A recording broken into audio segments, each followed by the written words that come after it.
Shalom Alhim. Berjumpa lagi dengan saya pada perenungan hari ini, tanggal 10 Juli 2025.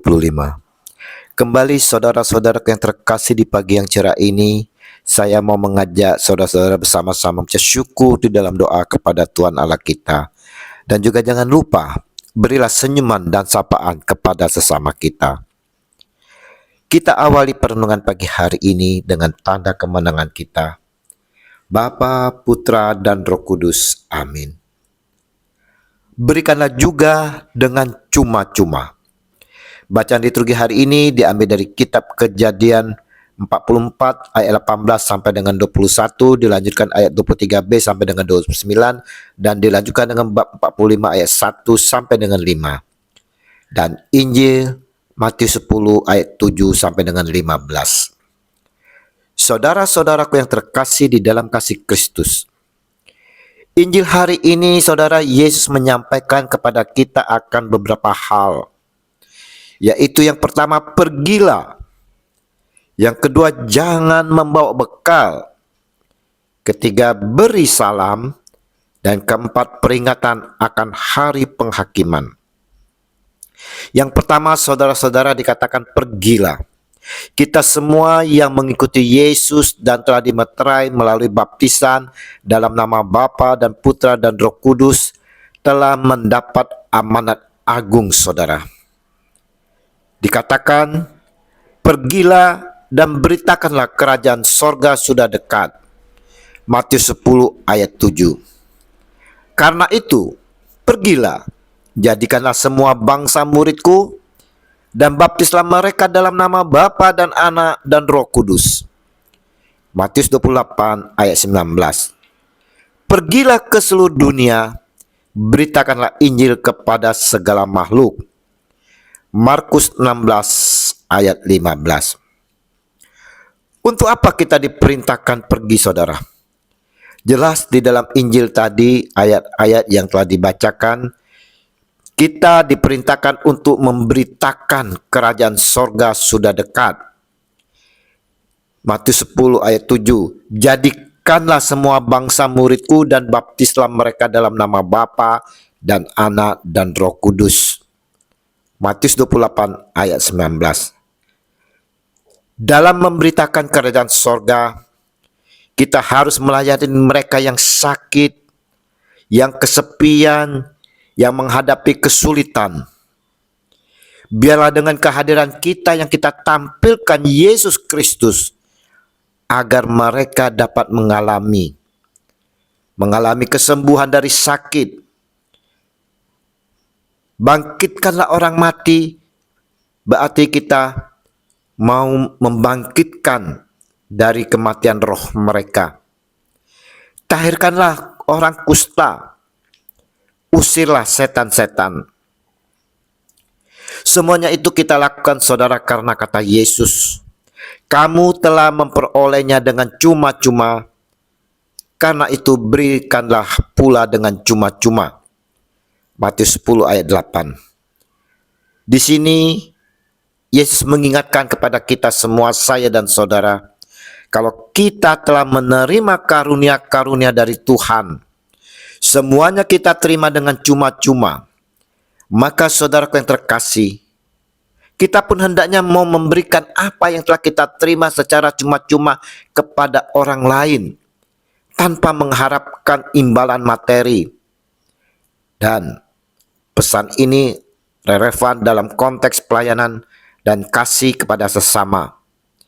Ini mencerminkan kasih karunia dan kebaikan Allah yang telah diberikan kepada kita. Apa saja yang kita berikan kepada mereka?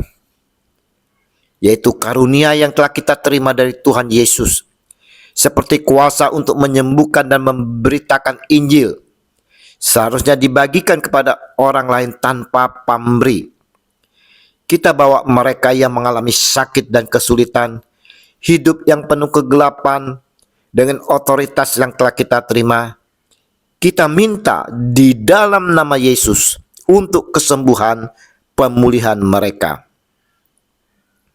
Saudara-saudara yang terkasih, dalam melayani mereka, saudara, di mana saja mereka berada, Di mana saja Tuhan utus untuk menjangkau mereka, kita diingatkan oleh Tuhan Yesus. Janganlah kamu membawa emas atau perak atau tembaga dalam ikat pinggangmu.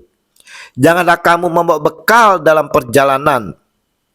Janganlah kamu membawa baju dua helai, kasut atau tongkat.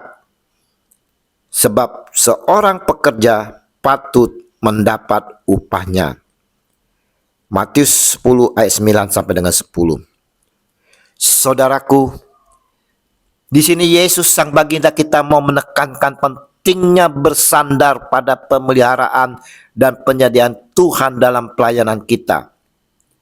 Sebagai utusannya, seharusnya kita tak perlu khawatir akan kebutuhan material kita. Kita tak perlu pikirkan akan kebutuhan kita selama menjalani perutusan. Tetapi fokus saja pada pekerjaan Tuhan.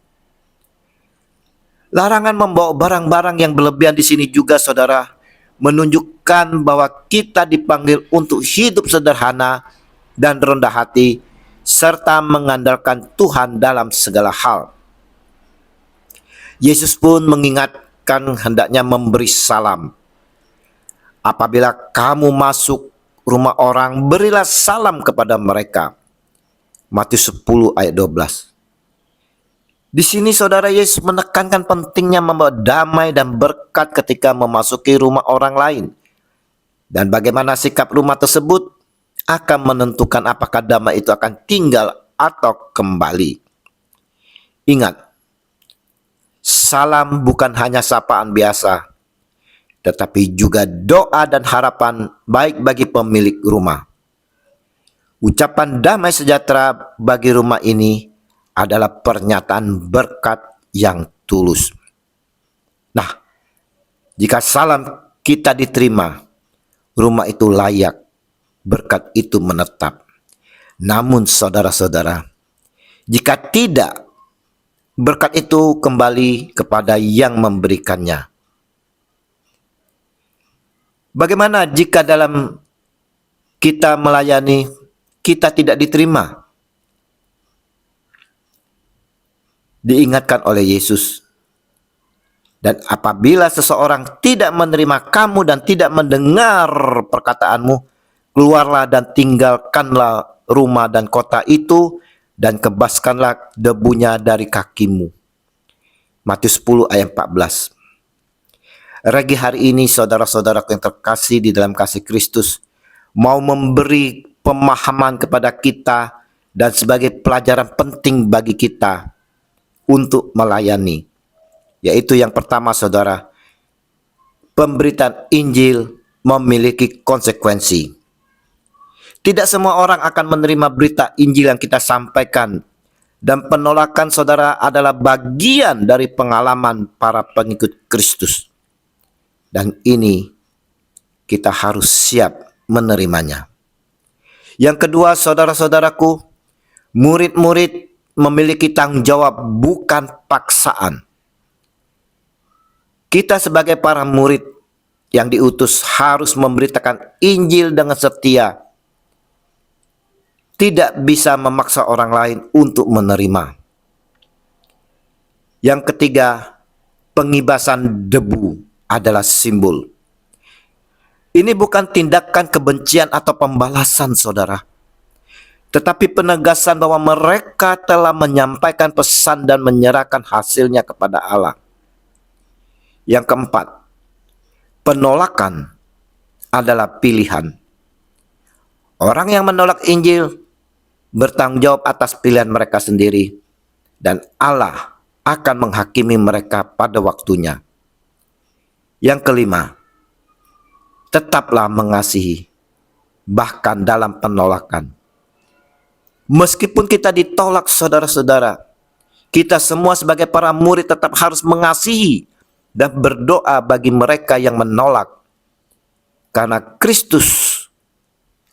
kasih Kristus tidak pernah berhenti. Ingat, tugas kita sebagai pengikut Kristus adalah untuk memberitakan Injil dengan setia. Dan meskipun ada penolakan, kita harus tetap mengasihi dan berdoa bagi semua orang. Mari saudara-saudara yang terkasih, kita mau setia akan panggilan kita sebagai utusan Tuhan Yesus dengan penuh taat dan selalu menjaga hati serta menjaga mulut kita. Bagaimana pembicaraan kita, sikap kita, kita harus betul-betul membawa hati seperti Yesus.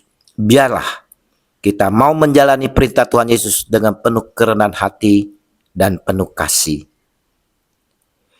Ya Yesus, utuslah Roh Kudus agar kami mampu melaksanakan perutusan Engkau dengan penuh kerendahan hati dan penuh kasih, kini dan sepanjang segala masa. Amin. Dalam nama Bapa dan Putra dan Roh Kudus. Amin. Shalom Aleichem.